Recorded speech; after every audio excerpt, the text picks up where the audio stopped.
Hello, everybody, and welcome back to another episode of At the Movies with William Fletcher. As per usual, I am your host, William Fletcher, and I am joined this week, as per usual, by Mr. Harry Jobson. What it do, Flight Crew FTC? That only makes sense if you've ever watched the YouTuber Flight Reacts. But we love Flight. We love Flight. And this is the podcast's now annual Christmas special. This is our third Christmas special we've done now, because we did It's a Wonderful Life last year, and then we did Love Actually the year before, if I recall correctly. And I mean, you guys listening, you can't see this, but Harry and I, as in the studio, because that's how we always record these. We meet up in a studio together, record. Yes, there is actually. There's no vocal. There's no like technical delay at all. We just take quite a while to process what each other is saying. Yeah, we really think we marinate on what the other person said. We don't just immediately jump in with a response. I mean, you can't see our studio space, but there's a mistletoe like just in the middle of the table right here. So don't be getting romantic with me, William. Don't. But I've got here a nice glass of eggnog on the table next to me. What are you drinking over there, Harry? I like eggnog, but without just the rum. It's just rum. But it's Christmassy. I put a little. This week, for the Christmas special, we're talking about Die Hard because it is a Christmas movie. Definitively a Christmas movie. Yeah. And look, we don't need to talk about this too much because I think we both agree it is a Christmas movie. But it's the cinema world, it's the film world equivalent of is a hot dog a sandwich or is water wet? It's one of those provoking questions, but that people always go oh, is Die Hard a Christmas movie? And it's only it's a pretty simple explanation for me. I can't speak for yourself, William. It's a Christmas movie because the plot wouldn't exist without Christmas. Well, yes. There was a podcast recently with Macaulay Culkin of Home Alone, and he was asked about this, and he said Die Hard is not a Christmas movie because the plot for Die Hard could take place on any day of the year, whereas Home Alone can only take place at Christmas, which is bullshit, by the way. That is completely fucking bullshit. They could have gone away for 4th of July. They could have gone up to a log cabin. Literally, nothing about Home Alone needs to be set at Christmas. It is a family going on holiday and they leave their kid behind. It doesn't even need to be a holiday. Core premise. And also, what would Macaulay Culkin even know about Christmas movies? Is he really qualified? What would he know about Christmas movies? I mean, I don't know. I've never seen Home Alone. I'm just assuming. No, I'm kidding. I have. I think obviously it being set at Christmas makes it all the better, and I think that's what makes it a Christmas movie. In the same way that Die Hard is. If Die Hard was set on Chinese New Year, then it would kind of just it'd still be cool because it's Die Hard and Die Hard is awesome. But the fact that it's Christmas, it's just that it's the cherry on top. Yeah. No. I mean, I don't think it's this sort of thing where I'm I mean, Die Hard is very much a Christmas movie because, I mean, like you say, the plot would not happen if it wasn't on Christmas. The whole plot, it requires the story to be set at Christmas. Yeah. And it's why else would John McClane meet his, catch up with his wife, he's not going to go down estranged wife, for Easter or fucking St. Patrick's Day or anything. It has to be Christmas because that's when families have to be together, so it's it has to be set at Christmas. Plus it takes place at a work Christmas party where all these big people in the company are going to be together, and there's going to be less security because it's Christmas. Also, if you look at the themes of Die Hard, besides the fact that it is fucking one of the best action movies ever made, it is and just so sick and we'll get into why. A lot of the themes in Die Hard, themes about there's themes of family, it's always Die Hard that people use to try and like discredit as a Christmas movie. Like it's only Die Hard. It's never like, which I find very interesting. Because Die Hard is heavily like it is also heavily an action film that isn't really a comedy. I mean, unless you find actually it's not a comedy. It's not a comedy at all. But you know, like there's that one Rick and Morty episode that's like spoofs it. Die Hard is such a common spoof in pop culture, and like the concept of Die Hard. I mean, I think you and I were gonna sort of be on a very similar wavelength because it's gonna be good at. Is such a fucking good movie. I rewatched it earlier today for the purpose of this, and it's been a couple years since I've seen it, but I mean, it's just so fucking good. Like, this is... We talked last week about James Cameron and James Cameron's filmography, and we talked about how Terminator 2 is, like, one of the best action movies ever made, and I think Die Hard is also one of the best action movies ever made. I think Die Hard is... I just don't know how anyone could not like Die Hard. Yeah, you've got to be pretty like just small. There are small things that make it such an epic to me, and I'm using it as such an epic instead of making it so epic because it is an epic. You know what I mean? Like things such as like improvised lines like "Yippee-ki-yay, motherfuckers." That's so cool. That's so cool. The fact that like I read and a review and saw a recent so I'm gonna actually quote for the first time. I know. I believe it was watched it not that long ago, but the one that I'm thinking of is from a YouTube channel called Cinema Wins, which I quite enjoy. Like I'll watch their videos just like after I watch a film because like sometimes they just give a nicer, more positive perspective. There is its counterpart. It's not made by the same people, I don't believe, but Cinema Sins, which I just truly can't fucking stand. I think Cinema Sins has kind of ruined film analysis now. Absolutely, because it's just so brain dead. Yeah, and I hate when people try and defend it and are like, well, actually, it's like satire and you're not meant to take it seriously. It's like, then why the fuck do people do? Like, people take it seriously and as this, like, weird fucking gold standard of film criticism. And it's like... Which it just isn't. I would say definitely and absolutely look at Cinema Wins. He, like, not to glaze, I've been a very long time subscriber since I was, like, in my mid to early teens, like years. I'm a huge fan.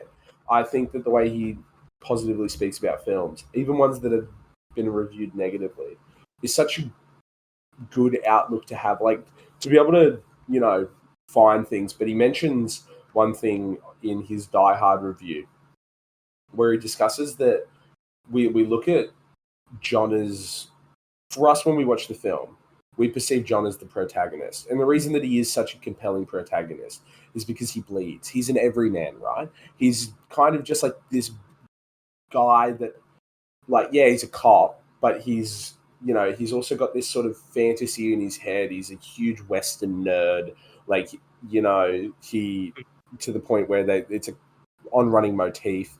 Certain things like taking off your shoes make him more comfortable, so he keeps his shoes off. Sitting in the front of the limo, like, but because we see him bleed, it's a visual like clue to the viewer to say, okay, like he's a human, like he's just like one of us. He could be one of us in this situation, crawling through the vents, talking to himself. And I also love like the overall like dialogue or monologue from Bruce Willis throughout the film. Like I think it's quite good. Like the narrative voice that we get. At the beginning of the film as well. But he mentions that realistically the protagonists are Hans Gruber, who Alan Rickman, by the way. Oh. Yeah, this was the film that made I mean, both Alan Rickman and Bruce Willis as well, to be honest. Like before Yeah. this, Bruce Willis was a TV actor, and he made the transition to films, which wasn't really a thing at that point. And I mean, when they were casting John McClane, they went around and they asked basically every big name action star of the 80s to read for that part, and then they sort of at a certain point sort of realized, well, he doesn't have to jump, we can just make him like a normal guy, and that's why they cast Bruce Willis, and why I think this film is so great is because John McClane is just some guy. He's competent, he's good at what he does, but like he's not a big muscly action hero. Like he's not like the Schwarzeneggers and Stallones with arms the size of your fucking head. Like he's just a normal guy, and that's the protagonist. Yeah. Like obviously he's in shape and everything, but he's not, juiced out of his mind. And I think he's not like an action figure, and I think that the comment that Cinema Win made was that we could actually look at seeing Hans, and I'm not going to say terrorists because I don't think they're terrorists. They're just sort of criminals doing a heist. Yeah, they're not. And it's also they're not like part from one religious context or group. They're not from one like cultural context. We have like an Asian guy pyrotechnic. We have like black guys, we have white guys, we have Italian guys, we have German guys, we have German brothers. That one's deep. That one, that whole thing was so sick. I love that, and it's what makes good action. Like seeing his dead brother makes him fucking, sort of create a little feud between the two. They're the ones who have the plan. They're the ones. It's their film, and John's just kind of a guy, like a cop that is messing it all up. He doesn't really have a driving factor except to protect his wife, like to win his wife back. Whereas if you look at like typically how a film is structured, Hans is the protagonist. They're just the bad guys. You know what I mean? We spend a lot of the time with them, learning their plan and their strategy, what they're trying to do. And I think that's what makes it such a good action film. Is it's not just like, they're just, let's just say they're all just European, let's say German, or let's say like even Soviet or something. And they're all just sort of like nobody goons, and we don't really have any context. They're just trying to do a heist, and it's like, that's it. And then we just like follow this John as he picks them off one by one. It's like, no, a lot of the characters given dimension and depth, and Alan Rickman, fucking such a good performance. I think it works really well, and it's what helps it be such like a good, one, rewatchable action film, but two, just like a... Yeah, I think that this is the kind of film where the screenplay is one of the most perfect like this is the kind of screenplay you would use as like a teaching tool. Like if you exactly, it's the template. Yeah, if you want to teach writing, this is one of those scripts you would use. There's so many beautiful setups and payoffs throughout. I mean, the opening scene, John, he's on the airplane, he doesn't like flying, and he's told, take your shoes off and make fists with your toes. It doesn't seem like it's that kind of setup and payoff where the first time you watch it, you don't really think about it. You're just like, oh, he's taking his shoes off, and it establishes character very immediately, very quickly, which is like, it's just very good writing. That is it. It's that he goes there, and then he's at the thing at the at Nakatomi Plaza, and his wife is changed her name, and he's not happy about that bit. But like this film is just so, just the screenplay and the writing is absolutely incredible. It's the kind of film where I'm like, I really like this film, but I've seen it so many times. Like, can I really watch it again? And then like a few minutes in, I'm like, no, this is still very great. I still love this film, and Like I have those with some films where I'm like, I've seen this so often that I still like it on a rewatch, and then get a couple minutes in, and I'm like, all right, cool, yep, I'm still on board with this. This is still a great film. Talk about Bruce Willis. I mean, this was like I said before, he was a TV star, an Emmy-winning TV star for Moonlighting, which I've never seen, but is like I don't know really know what Moonlighting is, or besides the fact that like that was just the show he was on that he was doing at the time. And I think Bruce Willis, he was always a very solid, dependable actor. You're never going to get like an all-time great performance from him, but I think generally speaking, you would get a good performance. Very much a shame now that he's had to retire and is going through what he is, yeah. And he's but he does really work as that leading man, even though he's not yeah. Yeah, he will, and it's sounding like I'm saying this, and he's already passed that. But he's not like, but this role will immortalize him. Like, it is bigger than Bruce Willis, the Die Hard. Like it will be. Like, I truly think that in 50 years, people will still go, "Oh, but it's Die Hard like a Christmas movie," and it's still relevant, and it doesn't really date itself at many points. There's a few things, but a lot of things are universal. Things like talking to you. It's thumbnail bait, but like the clip of him in the event with the lighter, things like that like help sort of create a timelessness, especially like because I think there are a lot of great actors that their roles date them, if that makes sense, and people start to go, "Oh, that film's starting to get a bit 2025." I'm trying to think of an example of like a film that was quite large, and now looking back, it's like, oh, even to this extent, like an older film or an earlier film. For me personally, I find it with E.T. I do think E.T. is a great film.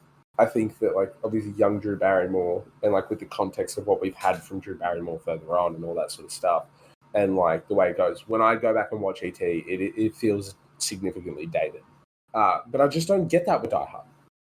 And I don't know if like we ever will. And I think again that's an ode to like how good of a film it is and how it will like sort of. It sounds like I'm a glazer. I am. I truly love Die Hard. I didn't used to have quite a love for it. Like I always thought it was okay.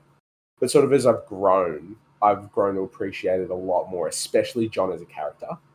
Because again, he's just realistically, he's just a guy. He's a cop, and like he doesn't do it alone. He does it physically alone, and also just some of the most badass moments ever. Like, what are we talking about? Like the gun taped to the back. Are you kidding me? Oh, that's the tilt, the Dutch tilt scene where him and Hans are speaking, and it's like you can't actually tell who's ahead of each other, like a game of chess. You don't know which one's one step ahead because it's held throughout that entire sequence, and it's incredibly unnerving, and I love it. Talk about Alan Rickman, since we're on that point. Alan Rickman, a phenomenal actor, honestly. It's so insane to me, his range. I truly believe that he is possibly one of the greatest villain actors ever. And there's Christoph Waltz, who, especially in Inglourious Basterds, I think, like, which is also the Hans, which is quite weird. But like, it's something about the Germans. Yeah, I think that, because Alan Rickman, his two biggest roles, Hans Gruber and Snape, but they're so different. They're so dynamically different, but they're both not only iconic, but also just like irrefutable and irreplaceable performances. Like you can't follow that up. You have to do something different. Yeah, I think this is such it's an iconic performance. It's it's what he is. It's going to be one of those roles he gets remembered for, and there's nothing wrong with that by any means. Like that's some actors don't even get that, you know. So I think an actor who can get a role that they will be remembered for, I think, is great. And you know, this is, I think, the first feature he did. I might be speaking out of turn there, but I'm pretty sure this was his first feature film he did. So I believe he was. It was certainly the first thing that got him noticed. So I think he was a stage actor he was more of a stage actor before this, and I'm just looking now. He was like 42 when he did this film, like, so he got this very late into his, you know, like, yeah, this was his first feature he did, which is incredible. Like, that this is the first feature. Insane. But I mean, he's one of the most iconic villains in cinema, honestly. Like, I'm just like, are there many more, like, who would you put on the Hans Gruber level of, like, iconic villains? Hans Landa, Snape, which yeah, but like if we're like talking about who's up there with that sort of scale of Hans Gruber, it's, I mean, Darth Vader, Voldemort. I mean, yeah, this film is, I mean, it's just very, very good. One thing that is kind of interesting about this film, watching it now, is they just say a whole lot of fucks and shits in it, which you don't really see. I mean, the rules are apparently that if a film has the word fuck in it, it makes it like, if you use the word fuck more than once in a film, it automatically becomes like an R-rated film, which is so stupid, by the way. And, you know, there's bits where John McClane, he gets, you know, very frustrated, but very justifiably so. And, like, there were moments where I'm like, oh, I know exactly what this is like. I really, I totally get where he's coming from here. Because people are just, I mean, I think we've talked about this, and just people are just very, just very, like, just incompetent and just very irritating, and just like, you know, we meet Sergeant Al Powell, who is just gonna buy some Twinkies. Yeah, which is just like, he's fat, we get it. Yeah, I understand it was made in the era where it's like being fat is funny. Yeah, let's have more it's like, he's the desk. He's the desk cop who, you know, sits behind the desk and eats donuts all the time, but it's Twinkies. So, but I think Al Powell, he's a really great injection into the film. I really like him because he sort of gives us that, you know, different, you know, unique, like, he's giving us the outside perspective of the whole, you know, of what, like, the police and everything are doing outside. And so, because you know, we're sort of with John for most of the film, you know, he is our main character, but we're getting, you know, information is being fed to the audience through Al Powell to John, which again is it's not particularly clever writing, but it's good writing. That's okay. Like, I don't, you know, sometimes that's just because some films just have terribly bad writing. I had a look earlier. Die Hard cost 28 million to make, which is about 77 million in, like, today's money. And it's just like, we can make films for that much money now. Like, it's okay to, and it's just crazy because, like, this, like, Electric State, it's going straight to Netflix. It's not even going to cinemas. It is a straight to streaming movie. They are spending $300 million plus to make it. What the fuck is wrong with the world? Like, that is happening. Like, they are spending that much money, because they're, you know, and they're killing the fucking cinema market as well, which is, you know, also a problem, because it is not a sustainable business practice to constantly spend hundreds of millions of dollars on films that don't go to the cinema. Like, I don't understand what the industry is doing now. Like, I just don't understand it. I really don't understand the industry right now and the place it is in, honestly. Because, like, just watching Die Hard, rewatching it, I'm like, this is a simple movie, you know, it's not necessarily going to be reinventing the wheel, and, like, that's fine. I don't need that. But it's just such a well written, well acted, well directed film that it's like, yeah, that's fine. And it's it's a beautifully simple concept. It's just a police officer. He's stuck in a building. He has to kill 13 terrorists. Why is it so hard to make good action films nowadays? Yeah, original thought is dead. And look, Die Hard is an adaptation of like a book, so it's not like this was. But it's like it doesn't really matter. But first of all, I didn't know that for years. I just thought, oh, this is because it's a great concept for I just don't. It's a great adaptation. Yeah. Yeah, I don't get it. But I mean, like, are we no longer looking to books anymore? Is my like, at what point are we just going? Okay, we could probably get away with doing. We could probably get away with doing another True Lies. We already did The Running Man. Probably get away with doing another. Let's do another Die Hard. Like, and I genuinely worry that that's the way it's going. Yeah, I can't say because I remember for a long time they had apparently they were gonna make like a Die Hard prequel TV show with him as like a young cop coming up. I assume they've sort of quietly cancelled that because I mean the question is really, can they do more Die Hard if Bruce Willis is gonna like Bruce Willis can't be in them. Yeah, I know Bruce Willis can't do it, so they can't do like Die Hard 6 with Bruce Willis. But like, do you think they'd ever do another Die Hard film or like a show or something? Like, do you think they'll wait until like he passes before they try to do something with Die Hard again, or do you think?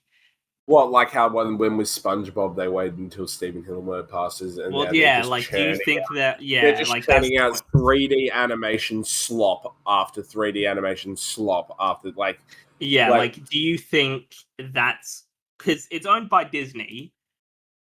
Who very recently sold like likenesses and stuff to AI. Like AI now has all of that. Like, so do you think that is something that will happen? Yeah, absolutely, and it's disappointing. Like it'll be, and I think it will happen, and I really don't want it to, and not just for the legacy of Bruce Willis, which I do think is something that's important. But like to the extent of one, original idea, and two, I don't care for another Die Hard. You know what I like to see? I like to see when I'm watching an episode of Brooklyn Nine-Nine and it's completely and utterly a spoof of Die Hard, or I'm watching an episode of Rick and Morty and it's a spoof of Die Hard, and I'm watching and I'm like, those are not just they're not parodies as much as they are homages to the concept, and they're loving homages too. They're not making fun of Die Hard. For anyone who hasn't watched Brooklyn Nine-Nine, you don't have to enjoy the show, but the Die Hard episode is great.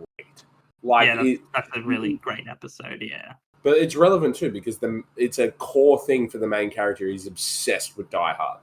He always has been in the show. So and they're police officers, of course. But I just think any concept of I don't know. I just think that I would rather have homages from other creatives than just Disney AI shill slop engine machine make movie. I just can't stand it.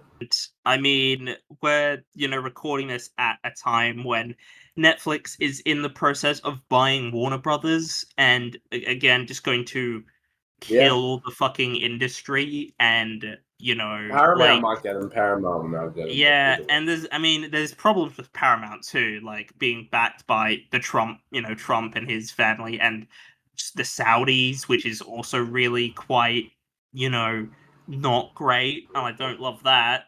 But it's like it's just like it's because it's monopolistic basically, which is such a shame because it is no longer seen as like a creative pursuit as much as it's seen as nothing but pure entertainment. But it's supposed to be both. I completely understand. Any industry, even creative industries, you have to make money. Like, I completely get that, and every industry is like that. Film has always been like that. It is to make money. but why can't you tell good stories and make money? Because that is possible. It is possible to tell good stories. And, we're not going to pretend like great musicians and directors and stuff aren't backed by multi-billion-dollar studios, like record labels. And like, it makes money. The goal is to make money. But in the process of making money, you also make something beautiful that you can stand by. And some people choose one or the other. And I don't think that you specifically have to. I think that you can make something that is great. And if it's great, it'll probably make money. So, it's like something like Die Hard. Die Hard is a win-win. The reason that it works so well, and it's made a lot of money. Don't get me wrong, Die Hard would have made. I wouldn't know the exact box office figure, but it has lived so much longer than it has at the box office. But Bruce Willis isn't really an action figure body. He's not really an action figure hero. So they're not selling toys. They're not selling Die Hard toys like they would have been with, what's to sell other than the film itself? There's Nakatomi Plaza tours. I'm just looking here. Die Hard. It made $139.8 to $141.5 million at the box office. So there you go. Relative to its budget, that's pretty great. And I think the problem is just like studios are just spending obscene amounts of money to make a film now. Like, for fuck's sake, these next two Avengers films are going to be like the biggest, most expensive films ever made. Like, Robert Downey Jr.'s payment alone is going to be like half the film's fucking budget, for Christ's sake. Plus, they're getting Chris Hemsworth, Chris Evans. Also, good for him. Get your bag, King. Yeah, of course. Absolutely, get that bag. It's only Disney. Get your bag. Yeah, come on. Look, $50 million seems like a little. Like, come on, you could ask for a bit more from Disney. Like, come on, dude. Like, you're the face of that franchise. You can get a bit more than that. But it just is like it just means that the industry, they're spending more money on films, and the problem with spending that much money is like, they're not gonna make the money back. Honestly, spending that much money, at a certain point, it's not profitable to spend the money studios are spending to make a movie. And if you're gonna put everything straight on fucking streaming services, you're really not gonna make money, and your company's gonna collapse in on itself, and the industry just won't exist anymore because no one has like the money to fucking produce anything, and that's why I think Netflix buying Warner Brothers is so fucking bad for the industry, and like basically is gonna mean the industry will be fucked if it goes through, because like, for fuck's sake, if you like, Netflix doesn't they want to kill cinemas, which is already just fucking shitty of them, and the fucking Ted Sarandos, is he the fucking guy who runs the company? He's like head of the fucking dipshit who runs it, was trying to say that Barbenheimer would like be as big on Netflix as it was in cinemas, and it's like, no, it wouldn't. It objectively wouldn't be, because the whole point of it was this communal thing. People were going out, meeting in person to see these movies. It was a communal experience. Anyway, but I love Die Hard. Yeah, and there is the concern: will Die Hard? I mean, I do have a concern, because I am concerned once Harrison Ford dies, they're gonna just stop pumping out Indiana Jones films again. Like, I am really concerned that they're going to do that, and I really don't want that. I don't like. That's just the problem. Is it's like this. Like, that's the thing I worry about with Back to the Future. Like, when Robert Zemeckis and Bob Gale pass away, are Universal or whoever owns Back to the Future, are they going to try and make a fourth Back to the Future film? Or are they going to do like a reboot or something? Because if they do, fuck that. Like, I don't want to just watch it. just come up with something new. Like, for sake. I feel like it's not that hard. Give me a pen, couple of sticky pads, post-it notes, and I'll have you a feature-length film in about 12 hours. No. Yeah, and look, I'm not saying that look, everything is inspired and takes from other things. I completely get that. That it is truly difficult to come up with a pure original idea now. Everything takes inspiration or has own but that's what makes things beautiful, right? Is when you look at something and you go, and you can recognize when it's taken inspiration from something, and it makes you appreciate something else. Yeah. That's the beauty of current creative works that are not original, but relatively. Even an adaptation, you can go look at what they've done with something to make it more, but they're not making anything more. They're just making more of something. They're not making something more. If that makes sense. One of the best scenes in the film, I think you sort of touched on this one earlier, is the scene where John and Hans, they first meet. Hans, he's going to the rooftop, and then he does not a great American accent, I'll be honest. It's not a particularly amazing accent. But for coming up with something on the fly, it's not bad. And I think that's a really great scene because it's where we know things and we know who these two characters are, but it's and I mean it takes a moment, I feel like, for Hans to clock that it's John McClane. Just the way the scene is sort of paced, it sort of is does he know who this is? Because it takes him, obviously he knows it's not one of his guys, but it could be an employee, it could be and then he says, "Oh yeah, I'm John McClane," and then he just sort of has that sort of it's a very subtle look, but you can see it where he just looks like, "Oh shit, it's John McClane," and it's because we don't know from McClane if he knows that this is Hans Gruber, because the way he sort of how the scene is, it sort of plays as he doesn't know. And I think that's a really great, it's just such very, great. It's a great Christmas movie. And I love that. There's that moment early on, which I didn't sort of realize until rewatching it today. There's that bit is towards near the beginning, and Holly, she's talking to a kid, and she puts the photo frame down right at the beginning.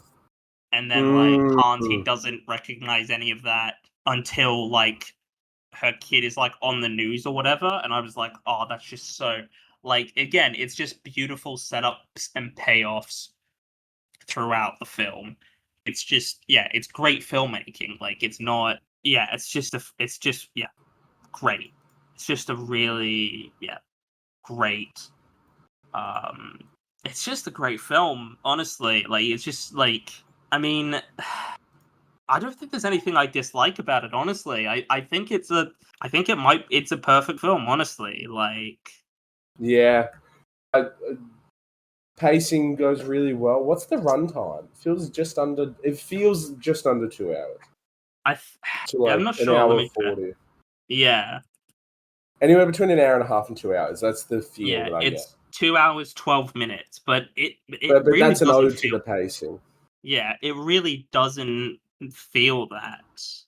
And again, as I mentioned before earlier, I was watching The Electric State, and at just a random point, it's oh man, I feel like I'm pretty deep into this movie, and I check the the runtime, and I'm 20 fucking minutes in, and I'm what the fuck?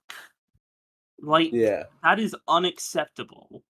Honest to God, that is unacceptable. There have been lots of film.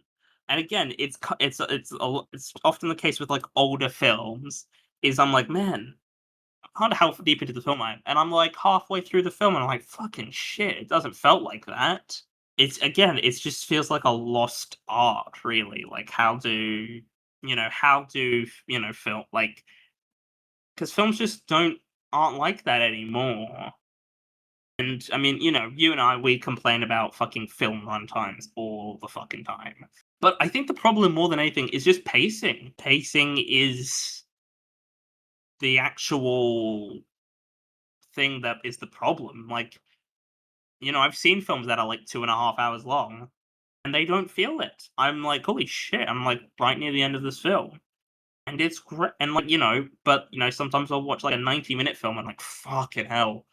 Oh, we're not even 40 minutes in. Geez, you know what I mean? Like, it just depends on the film, but Oh, one thing I sort of wanted to mention, and I mentioned it earlier, is a sort of a Western nerd. But there is this constant, like, going theme of Western within the film. And I know that sense, but like there are close-up shots that are almost Eastwood. They're not. They're not to the extent, don't get me wrong. But, moments where you just go, that inspiration and that homage to that, and a lot of line delivery, a lot of improvised dialogue that stayed in the film is just what makes it so good. It's what makes it sort of one of these sort of dad films where you go, yeah, of course dad loves that because it's fucking Die Hard. It is so cool. To the extent of Terminator 2. So if I was to put my rating on it, I'm real torn because it's a 10. Like I wanted to say 9, but I mean, you could maybe argue that Bruce Willis isn't isn't the most dynamic actor, but it really doesn't matter for Die Hard. Like he's dynamic, but he's like his range of which he is, but he cannot be at times, or could not have been at times. It's so good. There's so many great moments. There's that fantastic shot near the end when like the roof's blowing up and John McClane's like jumped off. And he's like, you get that amazing shot where he's jumping off, and there's the explosion with the fire behind him hose. with the fire. Yeah, and he's got the gun around him. He's tied up with like fire hose, is it? And he's like jumped. Like that's a great shot. Yeah. There's that really cringy bit where he's got the glass in his foot, which is just so not a pleasant thing to watch. I did want to mention actually one thing that always stands out to me with Die Hard is Al Powell's character. His character arc is that he learns to kill again, basically, because he's got that sort of plot, that not plot, but that backstory that he accidentally killed the kid, and then the film ends with him shooting like the last bad guy. And I find that an interesting because I'm like, I don't think a film nowadays would do that because it would just be like, it would register very differently nowadays. But I don't have a problem with it really. Honestly, it doesn't like bother me that much. It's just more an observation I have with the film more than anything. I mean, I could go on for ages about how great it is. There's that very fantastic scene where John McClane, he goes under the tables and he's like crawling under the tables, so the guy's like on top of him, like shooting at him. Like that's a great and the music in that scene as well, particularly like this guy, he runs in and he's like, "Oh, I'm not a bad guy. I haven't done anything." And then the other guy comes in and John just. By the way, John, like these guys get fucking just so many bullets. Like they just get fucking shredded with bullets. It's unbelievable how many bullets. Yeah. Absolutely. And I'm like, how many bullets can actually fit in that kind of gun? Because like it's just a handgun, but he's just it's great. The end with Hans Gruber where he's like hanging out the window. And then he gets dropped and he falls. I mean, the film ends with a Christmas song, so it's a Christmas film. So fuck you. And anyone who tries to say it isn't is just wrong and stupid. It's a 10 out of 10. It is a perfect film. It is, I think, in my top 20 of all time. I'd have to actually let me check because I actually don't know. Because if it isn't, I think it might have to be pushed into my top 20 of all time. It is 20th. It is my 20th favorite film of all time. And I just can't fault it, honestly. I think it holds up today. It's just an incredible piece of action filmmaking, just filmmaking in general. I don't think there's any fault one can seriously have with Die Hard beyond personal preference. Yeah, it's a 10 out of 10. It is a perfect film. And I don't think many people will argue with that, to be honest. I think most people agree it's a great film. And I mean, Yeah. I think that's and I mean that's a solid way to end our Christmas special, Harry, because you and I in agreement. We agreed getting into the Christmas spirit. Yes. Yes, And I mean, I believe we seldom disagree now. That like depending on the thing. Usually the only yeah. It was typically anything to do with Spider-Man is where I start to get proper Spider-Man, passionate. I think that's probably our biggest disagreement. Because for those of you listening who haven't heard the episode or just watch the episode, listen to the episode, but just very quickly, Harry fucking hates Spider-Man: Far From Home. It's a dog shit movie. Like I thought Homecoming was good, like relatively good. I just don't think any of the MCU Spider-Man films. No, I just don't think the first two MCU Spider-Man films hold a candle to any of the Spider-Man films that are. Yeah, Christmas. If you're listening to this the day it goes out, I hope you have a good Christmas or a happy holidays if you don't celebrate Christmas. But I hope you've had a good holiday period. I hope you have a good Christmas if you celebrate. Good holidays if you don't celebrate. I like to call it the silly season, and that's from like a cultural podcast thing that I'm part like the fan. But it really is the silly season. Like enjoy your work holiday, enjoy your family holiday, and enjoy your seasonal holiday. Yeah, enjoy spending time with your loved ones, whether that be friends, whether that be family. And just remember that, like, how sappy do I want to go with this, Harry? That's a good question. Don't worry, I'll try to be funny, so it's okay. Just we have to balance each other out. Just remember that there's people in your life that are important, and spend time with the people you love. Really, that's what you need. That's what you should do this holiday season is spend time with the people you love, do things with them, go see movies, talk about things, play games, share whatever you want. Just eat food. That's a thing I'm going to be doing a lot this season because I eat generally fine most of the year, but it's like Christmas I can do what I want because it's Christmas, so it's like spend time with your loved ones and share, create some memories. Absolutely, and I will just could not have said it better myself, William. I'll just to balance out the podcast. Suck it, Poms. You guys fucking suck at cricket. You can't even win the Ashes. It's been like 16 years, and we just hit your 3-0 Boxing Day test in 2 days from release. It's about to be 4-0. Anyway, thank you so much, Harry, for joining me. Thank you for having me, of course. Special. It is always a pleasure to have you on. I hope you have a good Christmas. You as well. And I hope you enjoy your Christmas and spending time with the people you care about in your life. I extend that all to you listening. I mean, even if you're not listening to this when it goes out, whenever you choose to listen to this, this is applicable for any time of the year. Just value the time you have with the people because some people, they don't say it enough, and more people should, because some people don't know that, and that's not good. So let the people you know in your life that you care about know that. So I hope you have all enjoyed listening. This will be the second last episode of the year. Next week, 31st, will be the first part of the review of the year episode, and then we will be on to 2026. But I hope you have enjoyed listening. I will see you all in the next one. Goodbye.